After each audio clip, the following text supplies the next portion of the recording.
Car दोस्तों, आप सभी का स्वागत है आपके अपने YouTube चैनल मानव जीवन में। दोस्तों, लाइफ में सभी आगे बढ़ना चाहते हैं और लाइफ में आगे बढ़ने के लिए हमें रोज ही कुछ नया सीखना चाहिए और आगे बढ़ना चाहिए।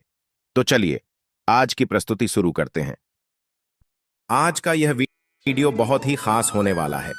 आप सभी लोग जानते हैं कि 11 जुलाई 2024 गुरुवार षष्ठी तिथि आ रही है। दोस्तों, इसी दिन किया जाने वाला पंडित जी द्वारा बताया गया एक हल्दी का दीपक वाला उपाय आप लोगों को जरूर करना चाहिए। अगर आप लोगों ने इस आषाढ़ के महीने में यह एक हल्दी का दीपक वाला उपाय नहीं किया है, इस बार यह उपाय जरूर कर लेना, क्योंकि दोस्तों यह एक ऐसा उपाय है जो कि इस उपाय को करने के बाद दोस्तों आपको फिर कोई और उपाय को करने की जरूरत नहीं है, क्योंकि सबसे बड़ा और सबसे नया यह उपाय पंडित जी ने अपनी अभी की सीहोर की कथा में ही बताया है। मैं जिस उपाय को आज हम आपको बहुत अच्छे से समझाने वाले हैं, इस वीडियो को देखने के बाद इस उपाय को समझने के लिए आपको कोई और वीडियो को देखने की जरूरत नहीं पड़ेगी। तो चलिए दोस्तों उपाय को शुरू करते हैं। देखिए, यह दिन इतना खास होता है, इतना महत्वपूर्ण होता है। देखा गया है कभी कभी बड़े बड़े पूजा पाठ अनुष्ठान से जो मनोकामना पूर्ण नहीं होते, गुरुवार षष्ठी के दिन एक छोटे से उपाय करने से ही आपकी मनोकामना पूर्ण हो जाती है। और बहुत सारे लोगों ने इस उपाय को किया भी है और उनको इस उपाय को करने का फल भी जरूर मिला है। अगर आप लोग भी इस उपाय को गुरुवार षष्ठी के दिन करना चाहते हैं तो आप इस उपाय को पहले अच्छे से समझ लेना, सुन लेना, उसके बाद करना। आपको इस उपाय का फल जरूर मिलेगा और इस उपाय को कर लेने से आपके घर में चाहे किसी भी प्रकार की दुख और समस्या क्यों ना चल रही हो, चाहे आपको उसका कारण भी नहीं पता है कि भाई यह समस्या किस कारण से चल रही है, उसका कुछ भी कारण हो सकता है, जैसे पितृदोष हो सकता है या किसी भी तरह का मंगल दोष भी हो सकता है, और भी बहुत तरह के दोष होते हैं, कुछ भी हो सकता है। पर आपको इस उपाय को करने के लिए अपने दोष को पता लगाने की भी जरूरत नहीं है। षष्ठी के दिन इस एक हल्दी का दीपक वाला उपाय को आप लोगों को कर लेना है। यह एक ऐसा उपाय है जिस उपाय को अगर किसी विशेष दिन पर किया जाए तो भाई उस विशेष दिन का जो है वह तो हमें मिलता ही मिलता है, पर हमने उस दिन पर इस एक हल्दी का दीपक वाला उपाय को किया है तो हमें उससे भी बड़ा फल मिलता है, और फल बहुत जल्दी मिलता है, क्योंकि आप इस उपाय को बहुत ही बड़े और विशेष दिन पर कर रहे हो, क्योंकि षष्ठी के दिन बहुत ही ज्यादा बड़ा महत्व होता है। इसीलिए दोस्तों आज की इस वीडियो में हम आप लोगों को एक हल्दी का दीपक वाला उपाय समझाएंगे, जिस उपाय को करने से अगर आपकी किसी भी प्रकार की मनोकामना है, किसी भी प्रकार की परेशानी है, सबसे ज्यादा समस्याएं आपके जीवन में ही हैं। अगर आपको धन प्राप्ति नहीं हो पा रहा है, रुपए पैसे की आपके घर में लगातार दिक्कत परेशानियां चलती चली आ रही हैं, आपका व्यापार, आपकी नौकरी अगर अच्छे से नहीं चल रहे हैं, जिसकी वजह से घर में लगातार आर्थिक समस्याएं बनी रहती हैं, घर का कोई ना कोई सदस्य अगर बीमार रहता है, आपस में एक दूसरे से लड़ाई झगड़ा होता रहता है, किसी की अगर बनती नहीं है, तो पूज्य गुरु जी ने है कि जब आपके जीवन में ऐसी परिस्थितियां आ जाएं कि आप एक एक रुपए खर्च करने से पहले कई कई बार सोचने लगे हो, आपको धन प्राप्ति अगर नहीं हो पा रहा हो, तो आपको सिर्फ और सिर्फ एक सफेद फूल से शिवलिंग के सामने एक ऐसा विशेष उपाय करना है जो आपकी इन सारी समस्याओं को सिर्फ 7 दिन के अंदर ही समाप्त कर देगा। तो चलिए जानते हैं इन विशेष उपायों के बारे में। लेकिन उससे पहले जो भी मेरे भाई मेरी प्यारी बहनें आज चैनल पर पहली बार आए हैं या मेरी आवाज आज पहली बार सुन रहे हैं, अगर आप भी महादेव के सच्चे भक्त हैं तो वीडियो को लाइक और चैनल को सब्सक्राइब जरूर कर लें और कमेंट बॉक्स में सच्ची श्रद्धा से जरूर लिखें, श्री शिवाय नमस्तुभयम। दोस्तों अब उसके बाद में दोस्तों यह वाला जो उपाय है यह किसको करना है, तो देखो घर का जो बड़ा और मुख्य सदस्य होगा उसी व्यक्ति को यह वाला उपाय करना है। अब वह बड़ा व्यक्ति मुख्य रूप से घर की माताएं बहनें होंगी तो ज्यादा बेहतर होगा, क्योंकि घर की जो माताएं बहनें होती हैं वह घर की लक्ष्मी होती है, और जब घर की लक्ष्मी किसी भी उपाय को करती है तो उसका फल हमें बहुत जल्दी और बहुत बड़ा होकर मिलता है। तो इसीलिए आप लोगों को विशेष रूप से घर की बड़ी माताओं बहनों को ही यह वाला उपाय करना चाहिए। अगर किसी कारणवश घर में बड़ी माताएं बहनें उपस्थित ना हो, ठीक है, तो उस जगह पर फिर घर का कोई बड़ा व्यक्ति भी इस वाले उपाय को कर सकता है। कोई दिक्कत वाली बात नहीं है। सपर इस उपाय को घर के सभी सदस्य को करने की जरूरत नहीं है। घर में से कोई एक सदस्य ही अगर इस उपाय को करेगा तो उसके पूरे घर परिवार को इस उपाय को करने का फल मिल जाएगा और जितने प्रकार की समस्याएं आपके जीवन में चल रही होंगी वह धीरे धीरे करके दूर होना शुरू हो जाएंगी। तो ध्यान रखिएगा, घर में से कोई एक ही बड़ा और मुख्य सदस्य ही इस वाले उपाय को करें। विशेष रूप से घर की माताओं बहनों में से कोई एक माता बहन इस वाले उपाय को करें। ठीक है, यह बात आपको समझ आ गई। अब हम समझते हैं इस वाले उपाय को हमें करना किस समय है। एक हल्दी का दीपक वाला उपाय को हमें आषाढ़ के महीने के गुरुवार षष्ठी के दिन करना है। किस समय है तो देखिए, इस उपाय को करने का जो समय है वह सुबह का समय है और शाम का समय भी है।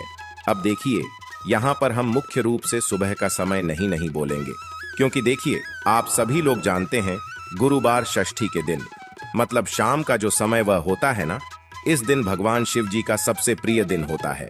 तो आप लोग इस एक हल्दी का दीपक वाला उपाय को सुबह के समय भी कर सकते हो और शाम के समय प्रदोष काल में भी कर सकते हो। सुबह के समय अगर कर रहे हो तो 10 बजे तक भी अगर उपाय करोगे तो भी आपको उपाय का फल मिलेगा। वहीं अगर शाम के समय कर रहे हो तो इस दिन जरूर शाम के समय का ध्यान रखना कि शाम के 6 बजे से लेकर 7 बजे के बीच में अगर आप इस उपाय को कर सकते हो तो बिल्कुल कर लेना, पूरी कोशिश करना।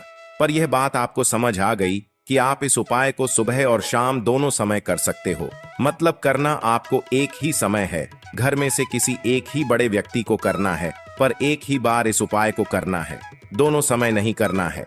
आपको जो समय अच्छा लगे आप उस समय पर इस वाले उपाय को कर सकते हैं।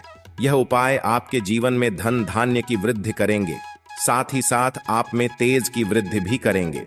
अगर आप अपने व्यापार में या नौकरी में किसी कारणवश अगर रुके हुए हैं, आपको सफलता प्राप्त नहीं हो पा रही है, तो आप सफल भी होंगे और साथ ही साथ आपकी सारी समस्याओं और संकटों का अंत भी होने वाला है। चलिए जानते हैं पूज्य गुरुजी द्वारा बताए गए सबसे पहले और सबसे खास उपाय के बारे में। दोस्तों, इस उपाय में आपको 2 बेलपत्र की आवश्यकता होगी। सबसे पहले है ना, 2 बेलपत्री के बाद में आपको क्या करना है कि एक लोटा जल और लेना है। इस उपाय को करने के लिए समझ गए आप लोग 2 बेलपत्री और 1 लोटा जल लेकर आपको दीप सही नहीं, षष्ठी के दिन भगवान शिव जी के मंदिर पहुंचाना है। भगवान शिव जी के मंदिर पहुंचकर आपको सबसे पहले जल नहीं चढ़ाना है। सबसे पहले इन 2 बेलपत्र को तो अलग अलग स्थान पर चढ़ाना है। अब वो स्थान कौन से हैं वो आप लोग ध्यान से सुनिए। आप जैसे ही भगवान शिव जी के मंदिर पहुंचेंगे, भगवान शिव जी की शिवलिंग के पास में आकर बैठ जाइए और बैठने के बाद अपने सबसे पहले बेलपत्र निकालिए। सबसे पहले बेलपत्र को आपको मत शुभ संध्या जी वाले स्थान पर समर्पित करना है। ठीक है, जब आप इस बेलपत्र को माता असुर चुनरी वाले स्थान पर बीचों बीच में समर्पित करेंगे तो ध्यान दीजिएगा, इस बेलपत्री की दांडी का मुख होना चाहिए भगवान शिव जी की शिवलिंग की तरफ। कहां पर? भगवान शिव जी की शिवलिंग की तरफ इसका मुख होना चाहिए। उसके बाद में जो दूसरी बेलपत्र आप स्वागत करेंगे वो करेंगे आप भगवान शिव जी की शिवलिंग के ऊपर। अब जब आप शिवलिंग के ऊपर इस बेलपत्र को सर्वप्रत करेंगे तो आज बेलपत्र की का मुख आपकी विपरीत दिशा में होना चाहिए। मतलब जी तरफ आप बैठे हैं उसके सामने वाली दिशा में उसे का मुख होना चाहिए। ठीक है, 2 बेलपत्री को इन 2 स्थान पर आपने चढ़ा दिया। अब आप अपना 1 लोटा जल निकालिए। आप इस 1 लोट जल को आपको एक धारा से लड़ना है, पर शिवलिंग के ऊपर से चढ़ाना शुरू नहीं करना है। आपको इसे 1 लोट जल को माता अशोक सुंदरी वाले स्थान से एक धारा से धीरे धीरे करके जो है चढ़ाना शुरू करना है और धार को बनाते हुए सीधा भगवान शिव जी की शिवलिंग के ऊपर आकर उसे जल को समर्पित कर देना है। मतलब कि आपने जो जल माता अशोक जी पर एक तरह से चढ़ाना शुरू किया तो उसे धारा को रोकने नहीं है, वही की वही धारा जो है माता अशोक सुंदरी वाले स्थान से सीधा जो है भगवान शिव जी पर ले आई और भगवान शिव जी पर भी एक तरह से आप लोग जल चढ़ा दीजिए। ठीक है, इस तरीके से आपको वहां पर जो है जल चढ़ाना होगा निश्चित ही। फिर उसके बाद आप अपनी मनोकामना भगवान शिव जी से बोलिए। आपकी जीवन में जो भी तो समस्या चल रही हो या जी कामना के लिए आपके उपाय कर रहे हो वो आप भगवान शिव जी से बोलिए। आपके भाई का नाम बहुत जल्दी पूर्ण हो जाएगी। ठीक है, चलिए दोस्तों, अब हम बात करते हैं अगले उपाय के बारे में दोस्तों। अब जो हम आपको उपाय बता रहे हैं ये भी बहुत ही ज्यादा विशेष है और इस उपाय को करने से आप अपनी मनोकामना भगवान शिव जी से पूर्ण कर सकते हैं। इस उपाय में आपको करना क्या है कि आपको मंत्र एक बेलपत्र लेना है और इस षष्ठी के दिन प्रातः कल सुबह सुबह उसे बेलपत्र को लेकर भगवान शिव जी के मंदिर जाना है। ठीक है, अब उसे बेलपत्री की बीच वाली बड़ी पट्टी पर तो आपको चंदन लगाना है। क्या लगाना है? चंदन लगाना है। ठीक है, चंदन लगाने के बाद दोस्तों इस बेलपत्र का एक मध्यस्थ जोड़ होगा, मतलब जहां पर इन तीनों बेलपत्र की दांडी आकर मिल रही होगी उसे बेलपत्र में, तो उसे मध्यस्थ जोड़ पर आपको थोड़ा सा शहर लगाना है और शहर लगाकर इस बेलपत्र को फिर भगवान शिव जी पर, शिवलिंग पर आपको समर्पित करना है अपनी मनोकामना को बोलते हुए। यह उपाय बहुत ही विशेष है। इस बेलपत्र को इस तरीके से जो व्यक्ति चढ़ाएगा उसकी मनोकामना जरूर पूर्ण होगी।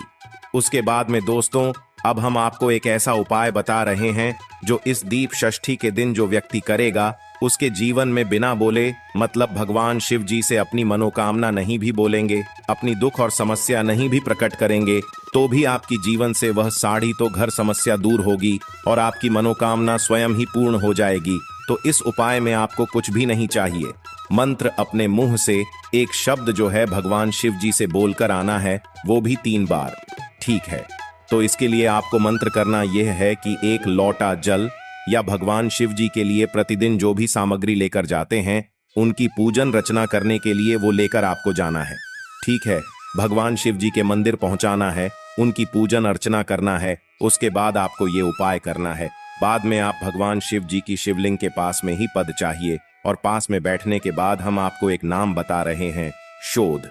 यह शोध जो है पार्वती जी की नानी का नाम है और इस स्वधा नाम को आपको मंत्र इस षष्ठी के दिन 3 बार भगवान शिव शिवलिंग के पास में आसपास बैठकर बोल देना है, हाथ जोड़कर आंखें बैंड करके कुछ इस तरीके से स्वधा स्वधा स्वधा। और ऐसा जब कर कर आप भगवान से आशीर्वाद लेकर अपने घर वापस जाएं। भगवान शिव जी बहुत प्रसन्न होते हैं जो व्यक्ति षष्ठी व्रत उनके सामने 3 बार सदा नाम का उच्चारण करता है। ठीक है, उसके बाद दोस्तों अगले उपाय की बात करते हैं। अगर आपके घर में धन की समस्या है, मतलब पैसा कभी कभी आता है पर हमारे घर में नहीं रुकता है, तो उसे स्थान पर भी दोस्तों षष्ठी व्रत का यह बहुत बड़ा उपाय है। इस उपाय करने के बाद आपके घर में किसी भी कारण से पैसा नहीं रुक रहा होगा तो वो धीरे धीरे करके रुकना शुरू हो जाएगा। इस उपाय में सिर्फ आपको गंगा जल की आवश्यकता होगी। एक पत्र में आप गंगा जल भरिए, गंगा जल के अलावा कोई सा और जल नहीं लेना है। ठीक है, वो करना क्या है कि एक पत्र लीजिए, उसके अंदर आप लोग गंगा जल भर लीजिए। ठीक है, जितना आप ये पास, ज्यादा मंत्र में तो ज्यादा भर लीजिए और कम मंत्र में है तो कम ले लीजिए। ठीक है, तो आपको करना क्या है, एक जल पत्र में जो है आप लोगों को सिर्फ गंगा जल भर रहे हैं। गंगा जल के अलावा और कोई सजल नहीं भरना है। गंगा जल को भरने के बाद आपको इस जल पत्र के अंदर 7 बेलपत्र डालनी है। कितनी? 7 बेलपत्री है ना, तो आप किनकर 7 अच्छी अच्छी बेलपत्री इस जल पत्र के अंदर डाल लीजिएगा। डालने के बाद आपको इस कलश को अपने घर पर ही तैयार करके फिर भगवान शिव जी के मंदिर लेकर जाना है। और मंदिर आप जैसे ही पहुंचने हैं तो भगवान शिव जी के मंदिर के अंदर प्रवेश करके आपको नदी और के पास आकर रुक जाना है। सीधा भगवान शिव जी के पास में नहीं जाना है, पहले नंदियों के पास में अगर रुकना है और जो आपके पत्र में गंगा जल भारत हुआ है उसे गंगा जल को नांदी व्यवहार के चरणों में समर्पित कीजिए। दोनों चरणों में समर्पित कीजिए, सिर्फ चरणों में, ना कि सर पर। आप लोग या ऊपर नीचे कहानी पर भी साबित कर दें, सिर्फ इस गंगा जल को चरणों में समित करना है। चरणों में इस गंगा जल को सर्वप्रत करने के बाद इन बेल पत्र को आपको यहाँ पर नहीं चढ़ाना है। बेल पत्र को इस कलश में बचाकर भगवान शिव जी की शिवलिंग के पास में ए जाइए और अपनी वह एक सातों बेल पत्र निकालकर एक साथ जमा कर भगवान शिव जी पर समर्पित कर दीजिए। समर्पित करने के बाद भगवान से प्रार्थना करिए कि आपके घर में जो भी धन से जुड़ी हुई समस्या चल रही है वह दूर हो जाए। उसके बाद आप अपने घर वापस आ सकते हैं। बहुत सारे जो धन की समस्या होंगे आपके घर पर वो दूर हो जाएंगे। ठीक है, उसके तो दोस्तों अब करते हैं अगले उपाय ने। षष्ठी के दिन आप लोग इन 2 जगह पर दीपक लगाइएगा। कौन सी वो 2 जगह है? सबसे पहले जो जगह है वो है भाई शिव मंदिर या बेलपत्री का वृक्ष। और दूसरी जो जगह है दोस्तों, वो है आपके घर की चौखट। मतलब चौखट की जो जगह रहती है, आपको घर का जो मेन गेट राहत है वहां पर, है ना। या तो आप अपने घर से 2 दीपक लेकर निकालना है। पहले दीपक आपको अपने घर के द्वारा पर नहीं लगाना है, 2 दीपक लेकर निकालना है। अगर आपके घर के आसपास बेलपत्र का वृक्ष है तो पहले दीपक को माल लगाओ, और मंदिर जाना चाहे तो भाई शिव जी के मंदिर में आकर पहले दीपक लगाओ। उसके बाद में जो दूसरा दीपक होगा वो फिर आपको वापस घर आकर अपने घर के मुख्य द्वार की चौखट पर बाहर की साइड से जो आपका सीधा हाथ होगा, उसे सीधे हाथ के चेहरे पर आपको वह दीपक लगा देना है। ठीक है, बाहर की साइड से। और जो मुख है वो भी आप किस तरफ ही होना चाहिए, उसे दीपक का इस तरीके से आप ये दीपक षष्ठी के दिन लगे, इसका भी विशेष फल आपको यहाँ पर देखने के लिए मिल जाएगा। उसके बाद दोस्तों, दीप सही नहीं, षष्ठी के दिन अगर हो सके तो आप भगवान शिव जी के शिवलिंग का थोड़ा इंतजार जरूर कीजिएगा। मतलब फूलों से श्रृंगार कीजिएगा। यह सफेद फूलों की पंखुड़ियां से श्रृंगार की जगह निश्चित ही भगवान शिव आपसे जरूर प्रश्न होंगे। उसके बाद दोस्तों, अगर अगले और आखिरी उपाय के बड़े में बात करें तो दोस्तों, इस उपाय में आपको करना क्या है वो आप बहुत ही ध्यान से सुनिए दोस्तों। इस उपाय में आपको हाटकेश्वर महादेव का नाम लेते हुए अपने माँ की कामना भगवान शिव जी से बोलना। जब अब प्रातः कल सुबह सुबह उन पर जल चढ़ाने जाएंगे या तो शाम के समय प्रदोष कल में दीपक जलन जाएंगे, मंत्र हाटकेश्वर महादेव के नाम से अपने माँ की कामना दिल से माँ से बोलिएगा। आपकी भगवान श्री जरूर सुनेंगे, आपकी बहन मनोकामना जरूर पूर्ण होगी। आज के लिए बस इतना ही इस वीडियो में दी गई जानकारी। अगर आपको अच्छी लगी हो तो प्लीज हमारे चैनल मानव जीवन को सब्सक्राइब करें, लाइक करें, और हमारे वीडियो में अंत तक बने रहने के लिए धन्यवाद।